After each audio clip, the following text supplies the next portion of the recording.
Hello, everyone. Welcome. Thanks for joining us. Welcome back. We've had a little bit of a summer break. We're back together. The team is back together. I know I was excited to get on and record today. It has been a while since Alana and I have recorded together, just with summer, as always, kind of going here and there. We did get to see each other, though, this summer. That was fun. That was fun. I spent a month my clients know this because they're all mad about it, but I spent a month in Rexburg. My daughter had her second, so my grandson came. And so I spent a month in Idaho with her and my other daughter, who just got engaged. There's a lot going on over my household. But while we were there, you and Luke were passing by. So I got to hang out with you guys. And that was so fun to see each other. So we got to see each other in 3D. That was awesome. Always try to convince Amy to move where I move, but she's a Texas lady. No. Well, it's more nuanced. It's not just two people moving. We have to convince a third party. We're working on it. We're working on it. No, but I know it would be fun.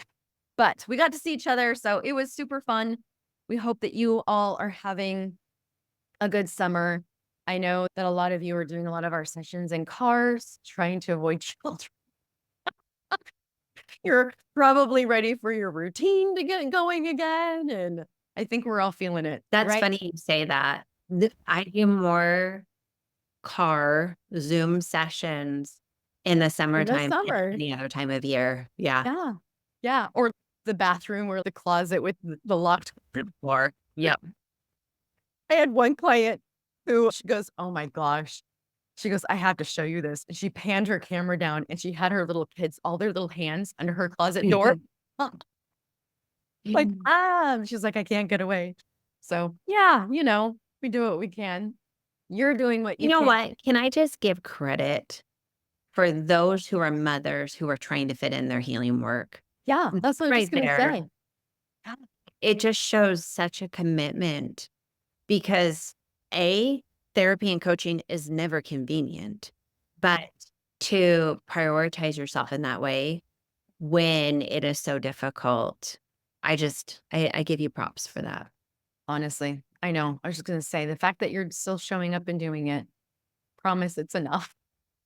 But it'll be nice when the kids are back in school. So I get you.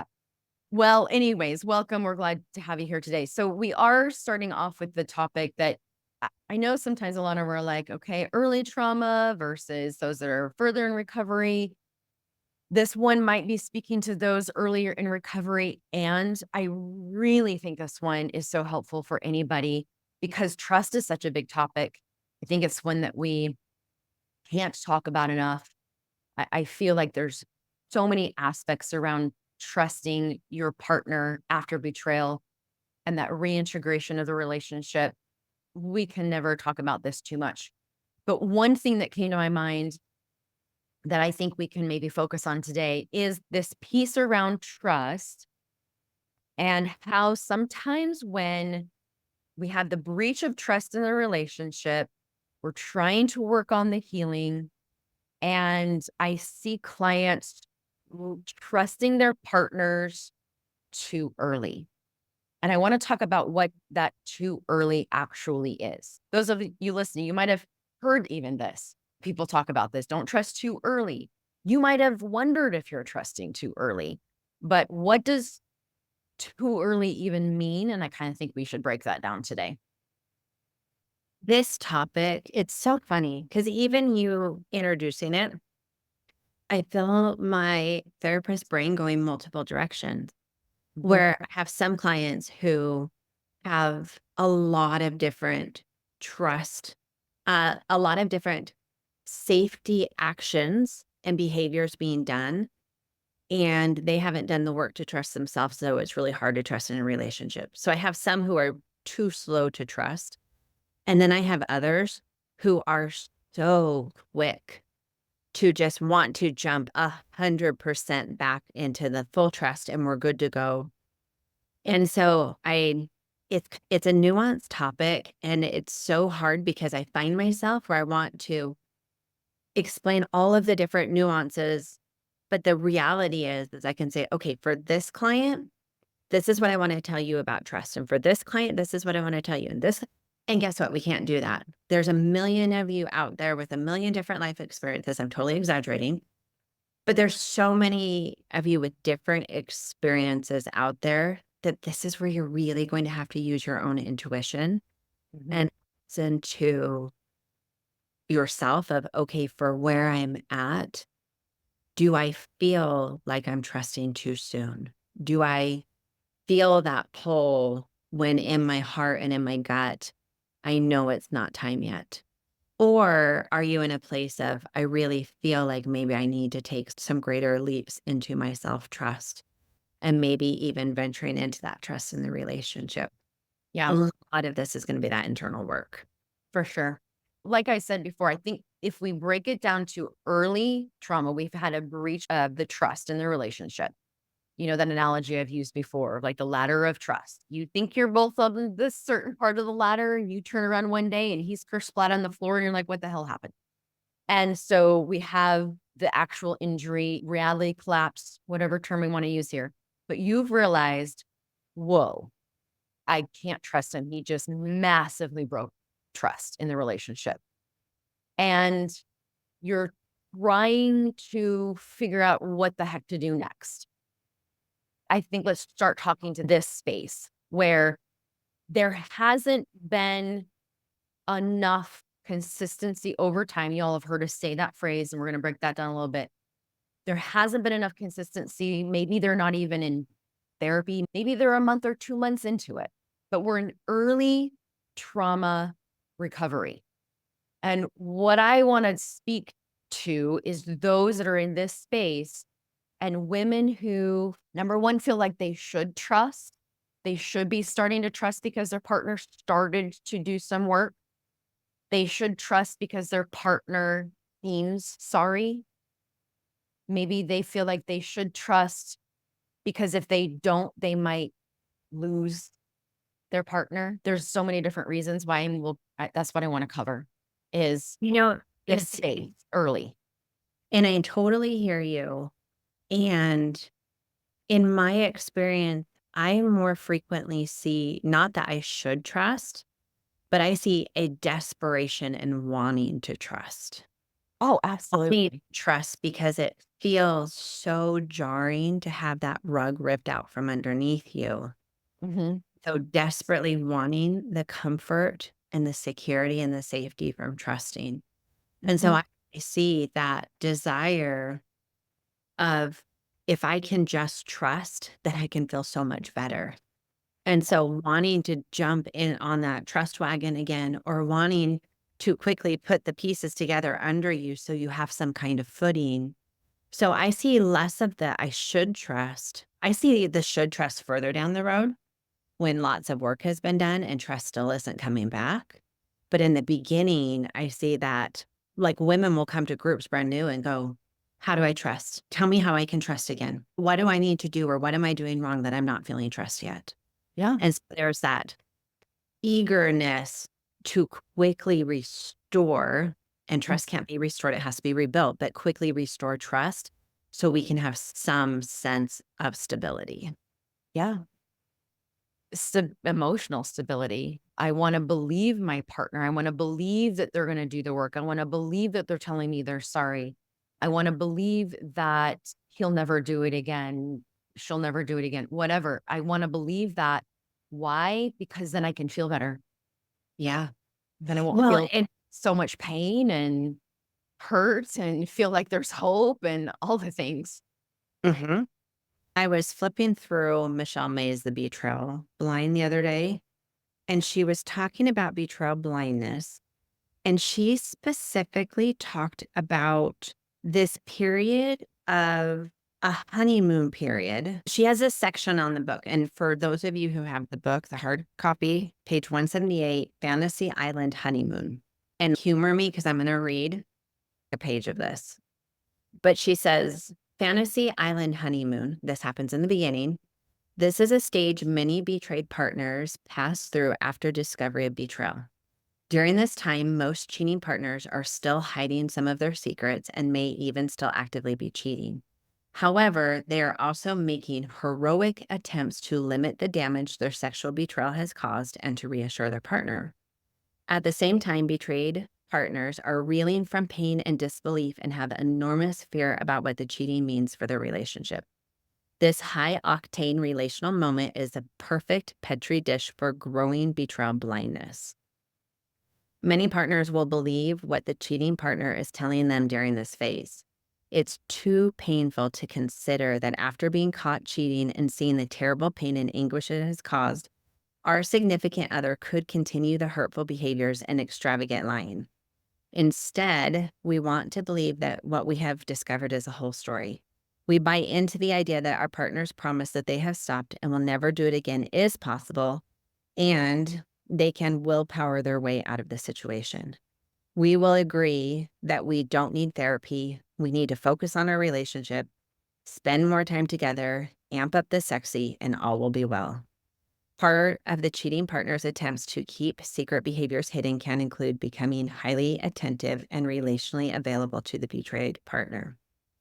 Betrayed partners who have been starved for attention and connection, while the cheating partner's focus has been elsewhere, will respond to these overtures believing the relationship is turning around and things are going to get better. And I'll just plug in, hence, oh my gosh, we're going to have trust again because I'm getting something that feels like I haven't got in ages or never before. 2 more paragraphs. She says, this is an attachment-based phenomenon that is powerfully compelling. Both partners saw the edge of the cliff while the cheating was discovered and felt the possibility of losing one another for good. Both individuals' attachment systems went into distress over this potential loss. To manage their fear and anxiety, both partners used coping strategies that allow them to reassert their attachment bond with one another.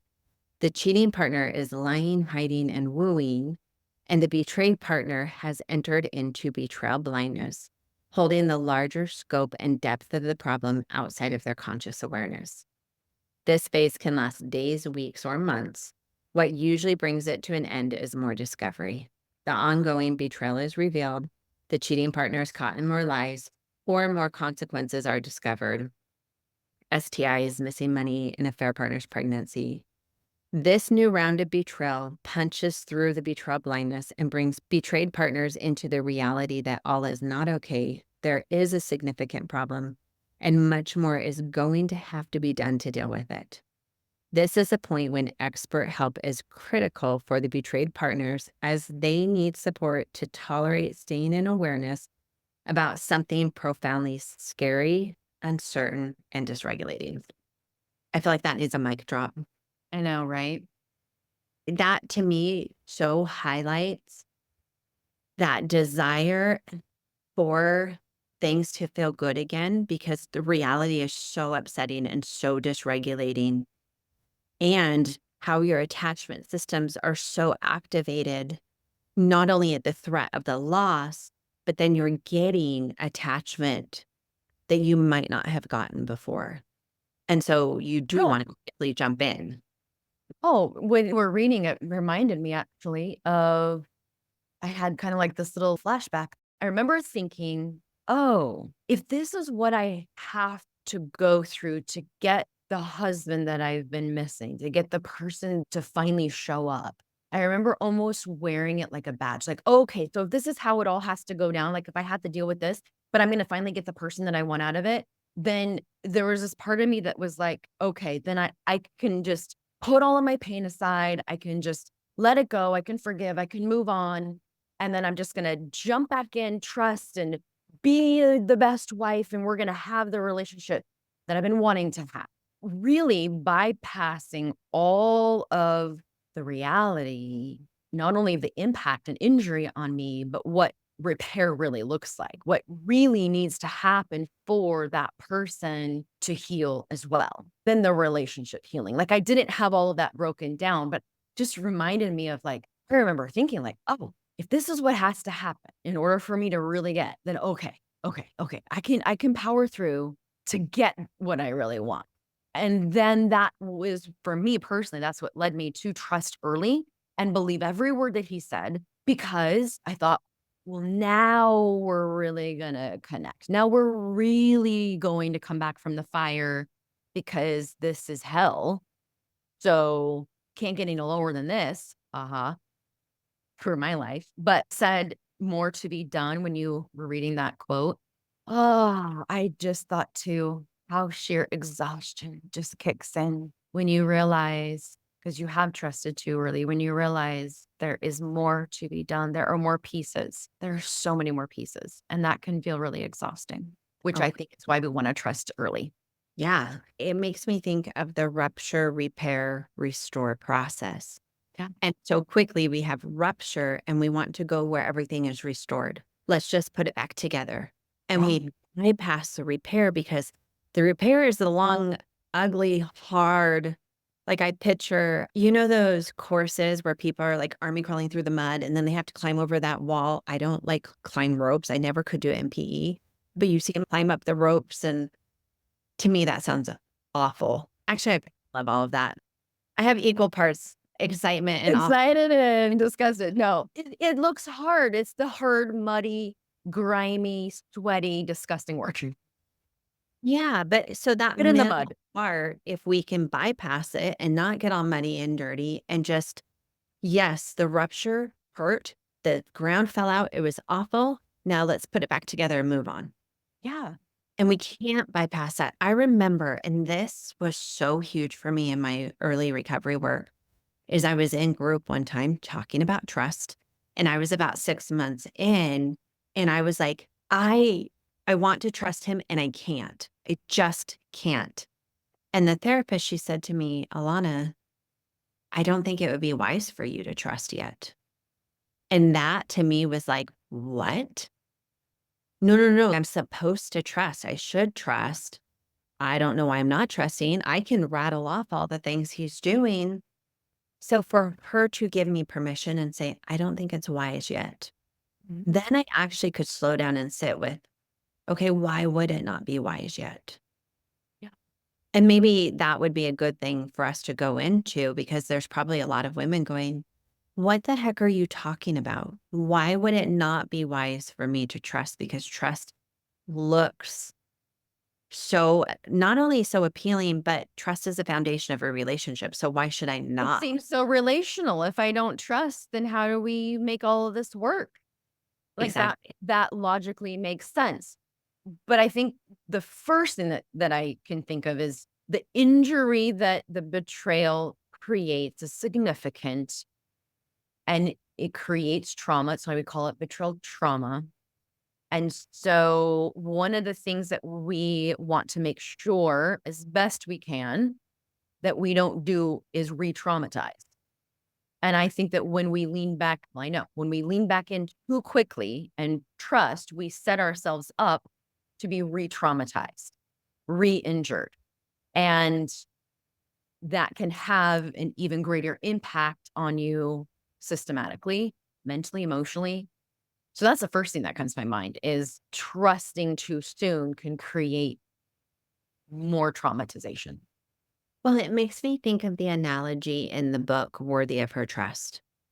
And they talk about in the book these tiny little bricks, and maybe they even compared them to Lego I think it's bricks, but Legos. Yeah. little Lego bricks of building a house again. And if we only have 100 little bricks when it's going to take 1,000,000 to build a house, that's not much of a foundation. So you're right. We are more likely to cause that injury than if we actually allow a foundation to be built. But I also think that when we trust too soon, often we are putting our power in somebody else to make us feel better. And so instead of having that internal resilience, that internal foundation, we are looking for something externally outside of us. Why it can be so problematic is then our mental well-being is reliant on them to be okay or not be okay. And so before we even jump on the relational trust train, unfortunately, betrayal ruins trust across the board, including trust with ourselves. And so that's where we really need to start rebuilding that trust. I trust that I can start showing up for myself. I trust that I can have boundaries. I trust that I can have a voice when I need to and not engage when I shouldn't. I trust I can know what's wise for me. Working on that self trust. And you can do that in conjunction with Mhm. some of the other relational trust, but that's giving the relational trust time for those little Lego pieces to be built piece by piece. Yeah. I think this is too, and I don't want to get too sidetracked with this because we could do a whole other topic, but this is so foundational what you're saying there. This piece of this kind of trust, it shatters everything, rug ripped out from under you, whatever analogy, metaphor you want to use. But I think it's so foundational. And I feel like it's foundational for just so many humans across the board. This isn't something that I don't think we teach in humanity in growing up. And I don't think it's emulated. It's not talked about. I know I never heard about this concept before I experienced betrayal trauma. So, in a way, I also want to, what's the word? Like, not normalize. That might be a bad way to say it. But I guess I just want you all to know that this can be a really beautiful part of your learning how to be a amazing human. And I think every human needs to learn how to trust themselves. Don't think this was ever taught. So I also want you to blame yourself or feel like this is something that you have to do that no one else does. There's a lot of people that have never experienced betrayal trauma that still don't trust themselves. When you said that, the word just foundational came to mind. This is such an opportunity for you to learn a beautiful foundational principle. And to your point, yeah, you have an opportunity to cultivate this within yourself that you might not have had or realize you didn't have before you even got married. I know I didn't. So I'll speak for myself. I didn't know what trusting myself looked like. I had given all power to my husband and to the relationship. If the relationship was okay, then I was okay. If he was okay, I was okay. If the kids were okay, then I was okay. There was a lot of power dynamic that didn't lie within me. So I like that you brought that out. Well, and I think about all the different things you just mentioned that if they weren't okay, you weren't okay. And you think about how often kids aren't okay or how often there's relational ups and downs, even outside of an addicted or a relationship that has affairs. Relationships just have ups and downs and valleys and peaks. And so, or if your work isn't okay, if all of these things externally outside of you determine how okay you are, Mhm. that's such a roller coaster of your own mental health and mental well being because Mhm. all of those things are outside of your power. You're right. And I'm not just saying I'm not okay in that I don't have any emotion or shared emotion or empathy. I'm talking about the not okay fundamentally that we're discussing here. So I just wanted to clarify. Like my kids have big emotions and I can feel empathy and it can challenge me and I'll feel negative emotions too. But I used to be like, oh, something's wrong with me fundamentally that my kids aren't okay or my marriage or my partner. So just wanted to clarify. It's at this very root, I'm not enough or I'm too much or broken. You know what I mean? So just that fundamental piece, just to clarify. The other thing that comes to mind why trusting too early can be problematic is safety. I think that when we lean into trust too soon, we haven't often had enough time to cultivate enough sense of safety within ourselves to trust the safety of the partner for the partner to create a sense of safety because we haven't had that consistency over time that we talk about. Safety is number one. And so when that hasn't been established, then I think that also can create additional re-traumatization. So maybe that one should have been first, but that safety, unestablished safety is coming to mind too, like why we don't trust too early, how that can Oh, impact.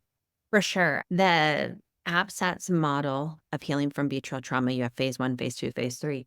Phase one is safety and stabilization. And that's where you're really getting safety within yourself. You're building some safety pieces relationally, and you're also making sure that there's no active abuse happening. And I'm going to come back to the abuse in just a sec. Then, once you have enough safety and stability, that's when you go into the harder work of the grieving and the mourning And so we don't get that safety and then everything's great. Wish it was, but we get that safety and stability to allow us to do that harder, deeper work. Yes. Going back to abuse, I think of the abuse cycle. And in essence, the abuse cycle is you have this period where things feel good, it feels normal, and you're enjoying the lack of contention. I'll put it like that, or activation.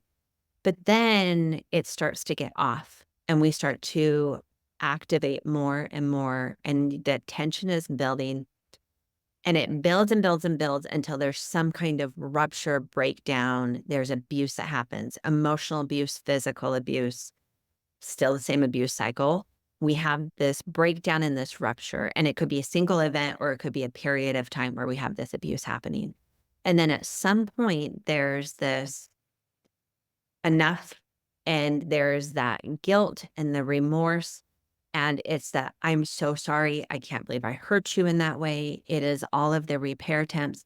And a lot of times, individuals who have been abused get everything relationally. No, I won't say everything, get a lot of what they so desperately want relationally. They get connection, they'll get attention, they'll get time, they'll get empathy, they'll get emotion, they get all of these things that, Hours. yes, that feel so good. And then there is that hope and that, oh, maybe we're finally turning a corner. Maybe they finally get it. And then we go into this period where it's a honeymoon of all of those good things. Then Mhm. we move into a period again of things being quote unquote normal. And now we're back in the top of, I do a circle. Tension. Tension starts to build. Then we Yeah, have everything's incident. okay. Activation starts, tension builds, and Mhm. then same cycle round and round and round. So if we are jumping right back into the trust as soon as we get those good behaviors, and Mhm. then we just jump right back into the trust, look how much that can keep you going round and round in that cycle. Yeah. And so we, as betrayed partners, part of our responsibility is stepping out of that cycle, is looking at what those patterns are and have been, and being willing to do something different and break those patterns. And Yeah. that's scary and uncomfortable. So scary, so uncomfortable. I wrote down patterns and red flags. When you trust too early, you miss the patterns and the red flags. You Mm, can't see those. And that's part of reality. And that's part of healing. That's part of recovery is being able to sit with reality because, like Hope Ray says, you've had a reality collapse. And through the abusive behavior and communication, the betraying partner tries to keep you from reality.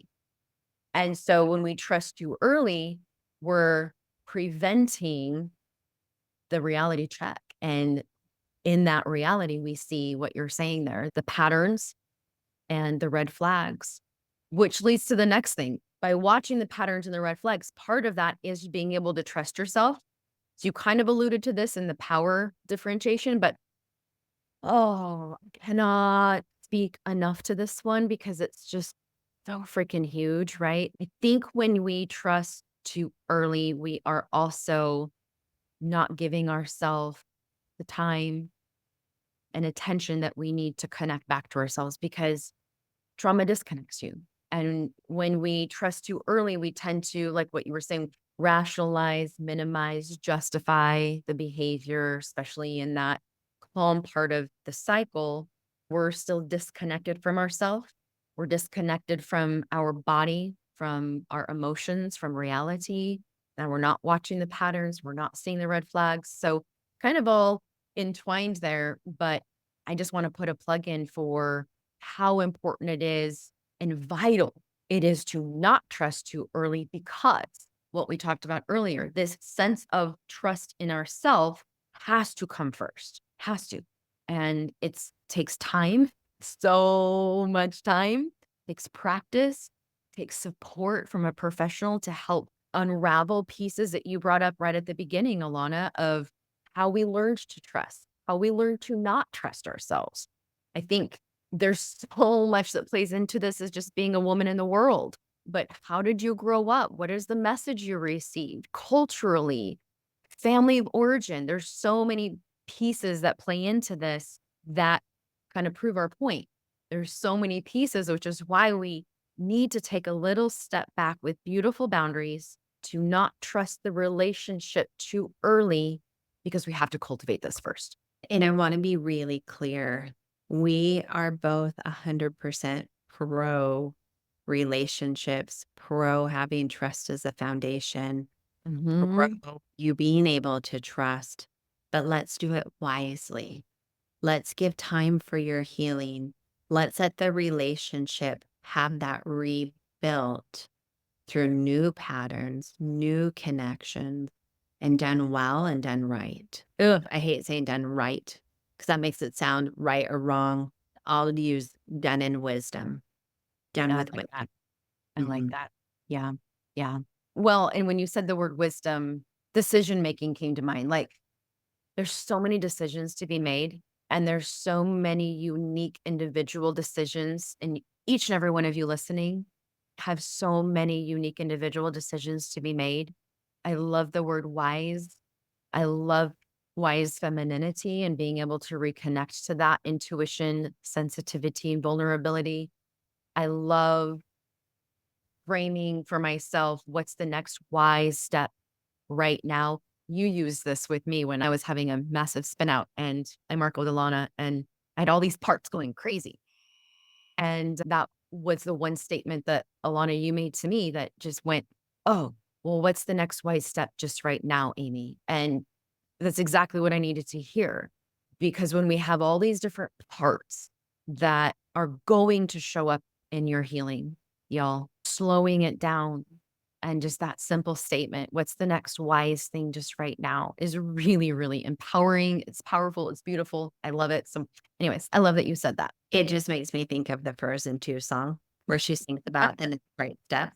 And I Uh-huh. remember when Frozen 2 came out in my betrayed groups, so many women were like, oh my gosh, because here she's trapped in this dark cave. She's feeling no hope. She's confused. Her sister has, in essence, abandoned her. She's feeling abandoned. And then she's like, okay, wait, I can do this. I just have to take the next right step. And so I love me some Frozen. That really does slow it down. Mhm.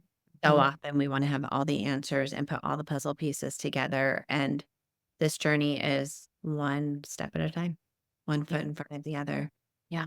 I said to you before we hit record, I really want our listeners to know that it's okay to not lean into trusting too early, right out of the gate. Sometimes I know I thought it wasn't okay. And in case you didn't know that it's okay not to, I just want that message to be out there as well. That it's doesn't mean that you're not being relational or that you're not hopeful or that you're not being a good partner. It means you're being wise. Beautiful. Yeah. You have all the permission in the world to take the time you need to heal. Okay. Well, as always, thanks for hanging out with Amie and I. It's good to be back together. Good to be with you. And we look forward to seeing you all next week. Hello. I want to tell you about something we have upcoming that is super exciting. And I will be so fast with this, or maybe not because you'll want to hear more, but we have an intensive coming up to heal from betrayal trauma. This is for women who are looking to heal at any stage in your journey, because what we are really going to focus on in this intensive is somatic body healing. And all of our bodies are at different stages in our healing journey. So whether you're on day one and you're just trying to get that stabilization and that balance, or you are 3 and 4 years in and you have this trauma that's still stored in there that you are just trying to figure out, how do I get this out and finally be free of this and move forward? We're tackling all of that. This intensive is not about you going and just sitting and listening to people talk. Because the reality is, you listen to this podcast, you hear people talk, and you can get on YouTube and listen to podcasts and read books and get that information all day long. What you don't get is the opportunity to be with other people who get it. Not only will all of the professionals working on this intensive, which I think there's like 10 of us who are doing this, all doing different parts of this, not only have we all been through our own betrayal, and so you get that first hands-on knowledge, all the other women who are participating have also experienced betrayal. And so you will be surrounded with other people who get it, and then it will be full of experiences. So whether it's a nature hike or it's trauma yoga or it's a guided meditation together and we get to process together and talk about it, or we're doing a sound bath, or we are doing parts work and we're drawing out parts maps and we're sharing them with each other and we're understanding at deeper levels. Everything that you'll be doing in this intensive is experiential. So you will be experiencing healing, not just learning about healing. And it is in the beautiful valley next to huge mountains of Utah.